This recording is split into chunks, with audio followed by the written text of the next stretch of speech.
ಕಾಂಗ್ರೆಸ್ ಎರಡನೇ ಪಟ್ಟಿ ಬಿಡುಗಡೆಗೆ ಕೌಂಟೌನ್ ಶುರುವಾಗಿದೆ. ಪಟ್ಟಿ ಫೈನಲ್ ಆಗಿದ್ದು ಅಧಿಕೃತ ಘೋಷಣೆಯೊಂದೇ ಬಾಕಿ ಇದೆ. ಚಿತ್ರದುರ್ಗ ಕ್ಷೇತ್ರದಿಂದ ಚಂದ್ರಪ್ಪಗೆ, ಕುಮಾರ್ ನಾಯ್ಕೆ ರಾಯಚೂರು ಕ್ಷೇತ್ರ, ಹಾಗೆ ಮೃಣಾಲ್ ಹೆಬ್ಬಾಳ್ಕರ್ಗೆ ಬೆಳಗಾವಿ ಕ್ಷೇತ್ರ, ಪ್ರಿಯಾಂಕಾ ಜಾರಕಿಹೊಳಿಗೆ ಚಿಕ್ಕೋಡಿ ಕ್ಷೇತ್ರದ ಕಾಂಗ್ರೆಸ್ ಟಿಕೆಟ್ ಪಕ್ಕಾ ಆಗಿದೆ.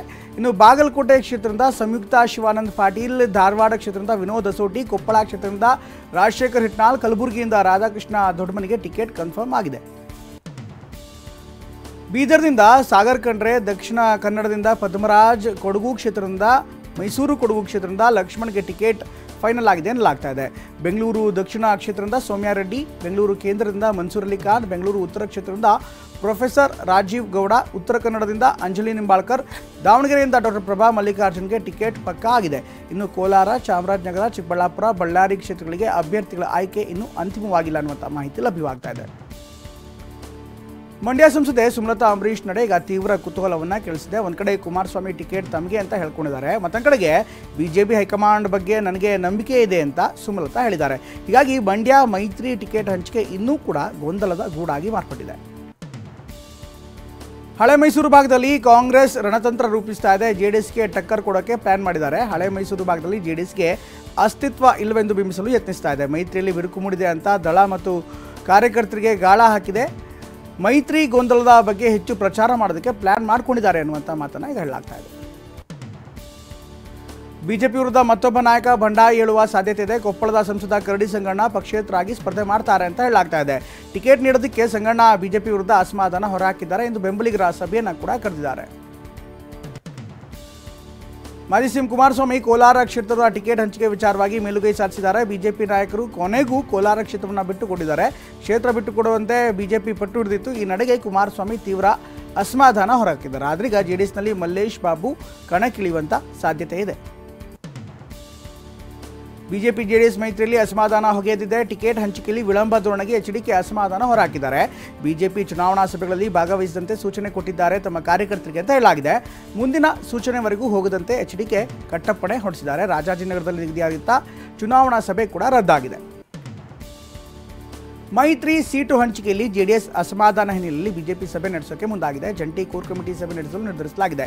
ಜಿಲ್ಲಾ ಮಟ್ಟದಲ್ಲಿ ಜೆಡಿಎಸ್ ಬಿಜೆಪಿ ಕೋರ್ ಕಮಿಟಿ ಸಭೆಯಲ್ಲಿ ಚರ್ಚೆ ನಡೆಸಲು ತೀರ್ಮಾನಿಸಿದೆ.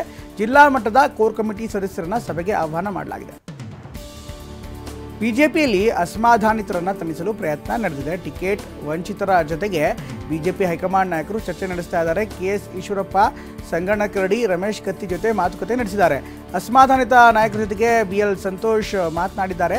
ಪರ್ಯಾಯ ರಾಜಕೀಯ ಆಯ್ಕೆಗಳ ಬಗ್ಗೆ ಸಂತೋಷ್ ಮನವರಿಕೆ ಮಾಡಿಕೊಂಡಿದ್ದಾರೆ. ಕಾಂಗ್ರೆಸ್ ಎರಡನೇ ಪಟ್ಟಿ ಅಂತಿಮವಾಗಿದೆ. ಮೂಲಗಳ ಪ್ರಕಾರ ಚಿತ್ರದುರ್ಗದಿಂದ ಬಿಎನ್ ಚಂದ್ರಪ್ಪ ಸ್ಪರ್ಧೆ ಮಾಡಿದರೆ, ರಾಯಚೂರು ಕ್ಷೇತ್ರದಿಂದ ಕುಮಾರ್ ನಾಯ್ಕ್, ಬೆಳಗಾವಿಯಿಂದ ಮೃಣಾಲ್ ಹೆಬ್ಬಾಳ್ಕರ್ ಸ್ಪರ್ಧೆ ಖಚಿತವಾಗಿದೆ ಅಂತ ಹೇಳಲಾಗಿದೆ. ಇತ್ತ ಚಿಕ್ಕೋಡಿಯಿಂದ ಪ್ರಿಯಾಂಕಾ ಜಾರಕಿಹೊಳಿ ಅಖಾಡಕ್ಕೆ ಧುಮುಕೋದು ಬಹುತೇಕ ನಿಶ್ಚಯವಾಗಿದೆ. ಬಾಗಲಕೋಟೆ ಕ್ಷೇತ್ರದಿಂದ ಸಚಿವ ಶಿವಾನಂದ ಪಾಟೀಲ್ ಪುತ್ರಿ ಸಂಯುಕ್ತ ಅಖಾಡಕ್ಕೆ ಇಳಿತಾ ಇದ್ದಾರೆ. ಧಾರವಾಡದಿಂದ ವಿನೋದ್ ಅಸೂಟಿ, ಕೊಪ್ಪಳದಿಂದ ರಾಜಶೇಖರ್ ಹಿಟ್ನಾಳ್, ಕಲಬುರಗಿಯಿಂದ ಖರ್ಗೆ ಅಳಿಯ ರಾಧಾಕೃಷ್ಣ ದೊಡ್ಡಮನಿ ಹಾಗೂ ಬೀದರ್ದಿಂದ ಈಶ್ವರ್ ಖಂಡ್ರೆ ಪುತ್ರ ಸಾಗರ್ ಸ್ಪರ್ಧೆ ಮಾಡ್ತಾರೆ ಅಂತ ಹೇಳಲಾಗಿದೆ. ಮೈಸೂರಿನ ಯದುವೀರ್ ಒಡೆಯರ್ ಎದುರು ಕಾಂಗ್ರೆಸ್ನಿಂದ ಎಂ ಲಕ್ಷ್ಮಣ್ ಸ್ಪರ್ಧೆ ಮಾಡೋದು ಬಹುತೇಕ ಖಚಿತವಾಗಿದೆ. ದಕ್ಷಿಣ ಕನ್ನಡ ಕ್ಷೇತ್ರದಿಂದ ಪದ್ಮರಾಜ್, ಬೆಂಗಳೂರು ದಕ್ಷಿಣದಿಂದ ಸೌಮ್ಯ ರೆಡ್ಡಿ, ಬೆಂಗಳೂರು ಕ್ಷೇತ್ರದಿಂದ ಮನ್ಸೂರ್ ಅಲಿ ಖಾನ್ ಹಾಗೂ ಉತ್ತರದಿಂದ ಪ್ರೊಫೆಸರ್ ರಾಜೀವ್ ಗೌಡ ಅಖಾಡಕ್ಕೆ ಇಳಿಯೋದು ಬಹುತೇಕ ಪಕ್ಕವಾಗಿದೆ. ಉತ್ತರ ಕನ್ನಡ ಕಾಂಗ್ರೆಸ್ ಟಿಕೆಟ್ ಅಂಜಲಿ ನಿಂಬಾಳ್ಕರ್ ಪಾಲಾಗಿದೆ ಅಂತ ಹೇಳಲಾಗ್ತಾ ಇದ್ದು, ದಾವಣಗೆರೆಯಿಂದ ಪ್ರಭಾ ಮಲ್ಲಿಕಾರ್ಜುನ್ ಸ್ಪರ್ಧೆ ಖಚಿತವಾಗಿದೆ. ಇನ್ನು ಕೋಲಾರ, ಚಾಮರಾಜನಗರ, ಚಿಕ್ಕಬಳ್ಳಾಪುರ ಹಾಗೂ ಬಳ್ಳಾರಿ ಕ್ಷೇತ್ರದ ಟಿಕೆಟ್ ಇನ್ನು ಗೊಂದಲದ ಗೂಡಾಗಿದೆ.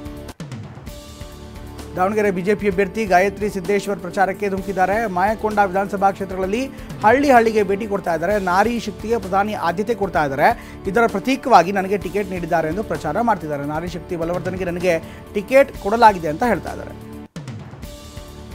ಪ್ರಭಾ ಮಲ್ಲಿಕಾರ್ಜುನ್ಗೆ ದಾವಣಗೆರೆ ಕಾಂಗ್ರೆಸ್ ಟಿಕೆಟ್ ಬಹುತೇಕ ಖಚಿತ ಅಂತ ಹೇಳಲಾಗ್ತದೆ. ಟಿಕೆಟ್ ಆಕಾಂಕ್ಷಿಯಾಗಿದ್ದ ವಿನಯ್ ಕುಮಾರ್ ಜಿಬಿ ಅವರು ಪ್ರಭಾಗೆ ಶುಭ ಹಾರೈಸಿದ್ದಾರೆ. ಶಾಮನೂರು ಶಿವಶಂಕರಪ್ಪ ಅವರ ಸೊಸೆ ಸ್ಪರ್ಧೆ ಅಂತಿಮವಾಗಿದೆ. ದಂತ ವೈದ್ಯರಾಗಿರುವ ಪ್ರಭಾ ಮಲ್ಲಿಕಾರ್ಜುನ್ ಮೊದಲ ಸಲ ಚುನಾವಣಾ ಅಖಾಡಕ್ಕೆ ಧುಮುಕ್ತಾ ಇದ್ದಾರೆ. ಕಾಂಗ್ರೆಸ್ನ ದಲಿತ ಮತ ಬ್ಯಾಂಕ್ಗೆ ಲಗ್ಗೆಯಿಡಲು ಬಿಜೆಪಿ ತರಮರೆಯಲ್ಲಿ ಕಸರತ್ತು ನಡೆಸ್ತಾ ಇದೆ. ಮಾದರ ಚೆನ್ನಯ್ಯ ಪೀಠದ ಬಸವಮೂರ್ತಿ ಶ್ರೀಗಳನ್ನ ಕಣಕ್ಕಿಳಿಸುವ ಬಗ್ಗೆ ಬಿಜೆಪಿ ಪ್ಲಾನ್ ಮಾಡಿಕೊಂಡಿದೆ. ಚಿತ್ರದುರ್ಗ ಲೋಕಸಭಾ ಕ್ಷೇತ್ರದಿಂದ ಕಣಕ್ಕಿಳಿಸುವ ಬಗ್ಗೆ ಆರ್ಎಸ್ಎಸ್ ಚರ್ಚೆ ಕೂಡ ನಡೆಸಿದೆ. ಈ ಬಗ್ಗೆ ಚರ್ಚೆಗೆ ಬಿಜೆಪಿಯ ಕೆಲ ನಾಯಕರು ವಿರೋಧವನ್ನು ವ್ಯಕ್ತಪಡಿಸಿದ್ದಾರೆ ಅಂತ ಹೇಳಲಾಗ್ತಾ ಇದೆ.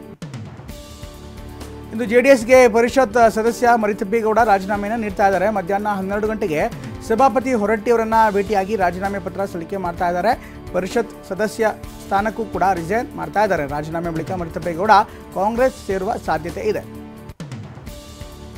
ತುಮಕೂರಿನಲ್ಲಿ ಕಾಂಗ್ರೆಸ್ ಅಭ್ಯರ್ಥಿ ಮುದ್ದನ್ಮೇಗೌಡ ಅಬ್ಬರದ ಪ್ರಚಾರವನ್ನು ಮಾಡ್ತಾ ಇದ್ದಾರೆ. ಜಿಲ್ಲೆಯಲ್ಲಿ ಸಾಲು ನಾಯಕರನ್ನ ಭೇಟಿ ಮಾಡ್ತಾ ಇದ್ದಾರೆ. ನಿನ್ನೆಷ್ಟೇ ಟಿ.ಬಿ. ಜಯಚಂದ್ರ ಅವರನ್ನ ಭೇಟಿಯಾಗಿ ಅರ್ಧ ಗಂಟೆಗೂ ಹೆಚ್ಚು ಕಾಲ ಚರ್ಚೆ ಮಾಡಿದ್ರು. ಚುನಾವಣೆಯಲ್ಲಿ ಗೆಲ್ಲೋ ಬಗ್ಗೆ ವಿಶ್ವಾಸವನ್ನು ವ್ಯಕ್ತಪಡಿಸ್ತಾ ಇದ್ದಾರೆ.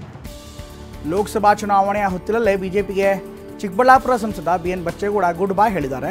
ಬಿಜೆಪಿ ಪ್ರಾಥಮಿಕ ಸದಸ್ಯತ್ವಕ್ಕೆ ಬಿ.ಎನ್. ಬಚ್ಚೇಗೌಡ ರಾಜೀನಾಮೆ ನೀಡಿದ್ದಾರೆ. ಬಿಜೆಪಿ ರಾಜ್ಯಾಧ್ಯಕ್ಷ ಬಿ.ವೈ. ವಿಜಯೇಂದ್ರಗೆ ರಾಜೀನಾಮೆ ಪತ್ರ ಸಲ್ಲಿಕೆ ಮಾಡಿದ್ದಾರೆ.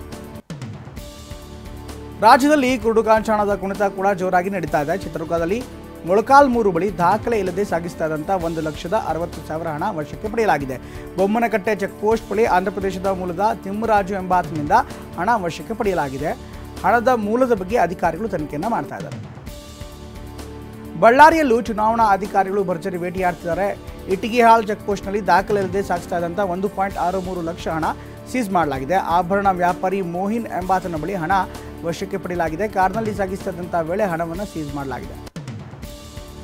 ವಿಜಯನಗರ ಜಿಲ್ಲೆಯಲ್ಲೂ ದಾಖಲೆ ಇಲ್ಲದೆ ಸಾಗಿಸ್ತಾ ಇದ್ದಂಥ ಬರೋಬ್ಬರಿ 5.55 ಲಕ್ಷ ಹಣ ಜಪ್ತಿ ಮಾಡಲಾಗಿದೆ. ಗಣೇಶ್ ಗುಡಿ ಚೆಕ್ ಪೋಸ್ಟ್ನಲ್ಲಿ ಕೊಪ್ಪಳದಿಂದ ಹೊಸಪೇಟೆಗೆ ಸಾಗಿಸ್ತಾ ಇದ್ದಂಥ ಹಣವನ್ನು ಸೀಸ್ ಮಾಡಲಾಗಿದೆ. ಬೈಕ್ನಲ್ಲಿ ಹಣ ಸಾಗಿಸುತ್ತಿದ್ದಂಥ ವೇಳೆ ಪರಿಶೀಲನೆ ಮಾಡಲಾಗಿದ್ದು, ಈ ಸಂದರ್ಭದಲ್ಲಿ ದಾಖಲೆ ಇಲ್ಲದ ಕಾರಣ ಹಣವನ್ನು ವಶಕ್ಕೆ ಪಡೆಯಲಾಗಿದೆ.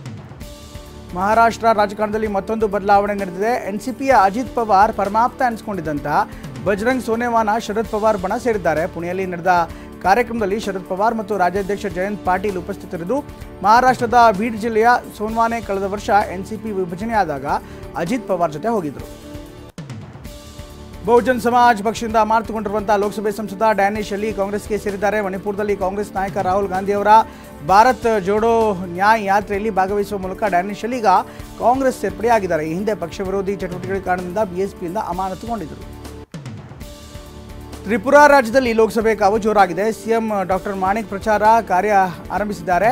ಮನೆಗೂ ತೆರಳಿ ಮತಯಾಚನೆ ಮಾಡ್ತಾ ಇದ್ದಾರೆ. ಕಂಚನಮಾಲಾ ಗ್ರಾಮ ಪಂಚಾಯಿತಿಯಲ್ಲಿ ಮತಯಾಚನೆ ಮಾಡಿದ್ರು. ಗೋಲಾಘಾಟಿ ಕ್ಷೇತ್ರದಲ್ಲಿ ಬಿಜೆಪಿ ಅಭ್ಯರ್ಥಿಯನ್ನು ಗೆಲ್ಲಿಸುವಂತೆ ಮನವಿ ಮಾಡಿದ್ದಾರೆ.